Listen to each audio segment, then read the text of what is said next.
ஜமாத் திருச்சி மாவட்டத்தின் சார்பாக வக்ஃபு திருத்த சட்டத்தின் உச்சநீதிமன்ற தீர்ப்பை கண்டித்து இங்கே ஆர்ப்பாட்டம் நடைபெற்று கொண்டிருக்கிறது.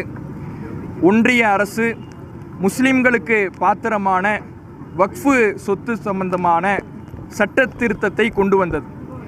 இந்த சட்ட திருத்தம் முஸ்லிம்களுடைய சொத்தை அபகரிக்கின்ற வகையிலையும் முஸ்லிம்களுக்கு அவர்களுடைய முன்னோர்கள் பாத்திரப்படுத்தி கொடுத்த சொத்துக்களை அபகரிக்கின்ற நோக்கிலேயும் கொண்டு வரப்பட்டிருக்கிறது என்று முஸ்லிம்கள் மாத்திரமின்றி ஜனநாயக சக்திகள் ஒவ்வொருவரும் வழக்குகளை தொடர்ந்து அந்த வழக்கு உச்சநீதிமன்றத்துக்கு வந்தது. அது தொடர்பான தீர்ப்பை உச்சநீதிமன்றம் அளிக்கின்ற பொழுது அந்த தீர்ப்பு என்பது திருப்தி அளிக்கக்கூடிய வகையிலே இல்லாமல் ஒன்றிய அரசினுடைய சட்ட திருத்தத்தை வருடி கொடுக்கக்கூடிய வகையில் இருக்கிறது.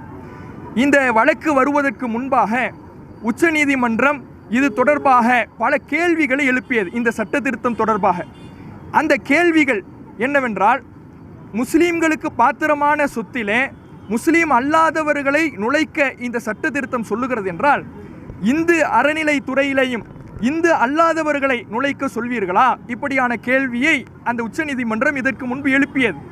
இப்படி இந்த கேள்விகளை எழுப்பும் பொழுது உச்சநீதிமன்றத்தின் மூலமாக நமக்கு ஒரு நம்பிக்கைக்குரிய தீர்ப்பு வரும் என்று ஒவ்வொரு முஸ்லீம்களும் ஜனநாயக சக்திகளும் எதிர்பார்த்து கொண்டிருந்த வேளையிலே இந்த உச்சநீதிமன்றம் அதற்கு மாற்றமான ஒரு தீர்ப்பை வழங்கியிருக்கிறது. என்ன தீர்ப்பு என்றால், ஒன்றிய அரசினுடைய அந்த வக்ஃபு திருத்த சட்டத்தின் மூலமாக வக்ஃபு சொத்தை நிர்வகிக்கக்கூடியவர்களில் அதில் பங்காளர்களில் முஸ்லீம் அல்லாதவர்கள் 3 நபர்களுக்கும் குறைவாக இருக்கலாம் என்று அந்த தீர்ப்பிலே சொல்லுகிறது. இதன் மூலமாக முஸ்லீம் அல்லாதவர்களை நுழைக்கலாம் என்கின்ற அந்த திருத்தத்தை ஆமோதிக்கக்கூடிய வகையிலே இந்த உச்சநீதிமன்றத்தினுடைய தீர்ப்பு அமைந்திருக்கிறது.